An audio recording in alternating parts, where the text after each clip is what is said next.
The book was written in 2005, 10 years ago. We asked him if he wanted to write something now, and he wrote just a tiny thing, and he said that he hopes that someday he can sit down and have a cup of tea with the people in this book, and he hopes that they'll read it and tell him if he got anything wrong, and that he wants to meet with them because they've learned so much from each other. And he describes in the book that, you don't get to choose your family. And he didn't get to choose this family, but they became his family, whether he liked it or not.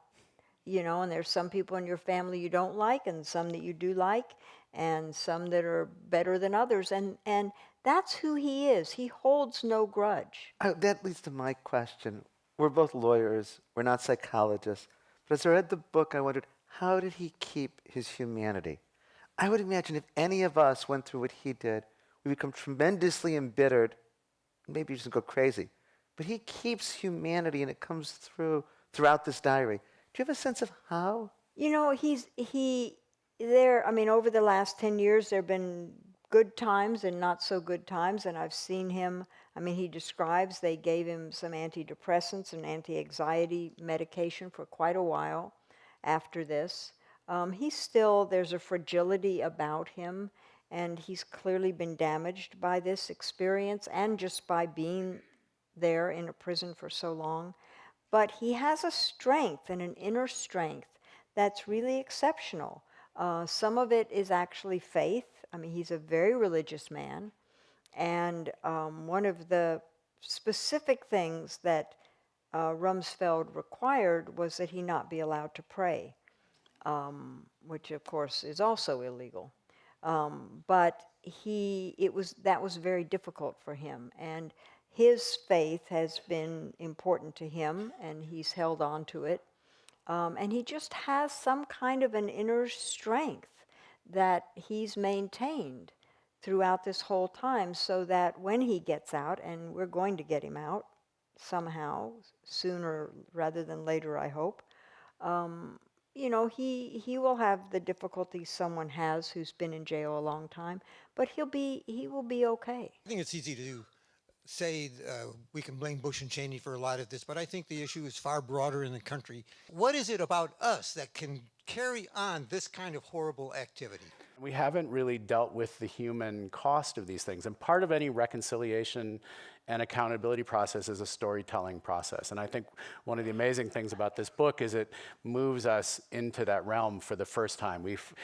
Two sets of voices have been systematically excluded from the conversation about the torture program.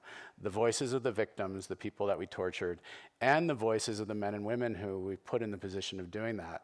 And what's amazing about this book is that we get both of them. We get both of those voices. And I think, we can talk about whether we need to prosecute the higher-ups for these things.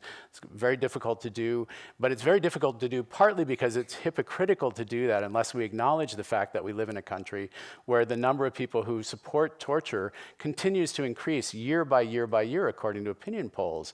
How can that be?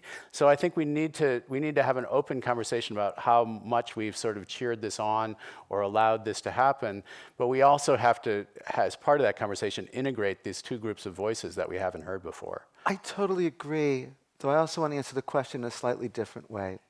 After World War II, a social psychologist by the name of Stanley Milgram wanted to show there was something unique to the German psyche and authoritarianism that led to the atrocities of World War II.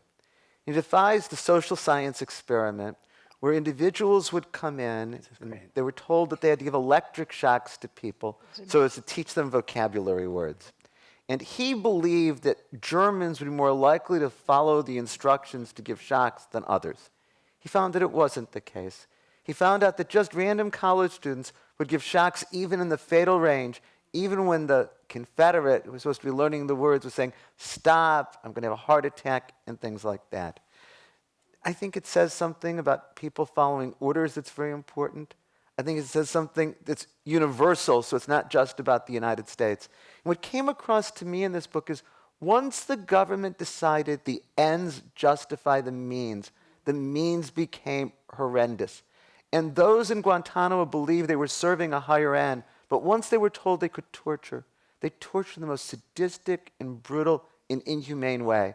And that's the lesson I think that this story tells.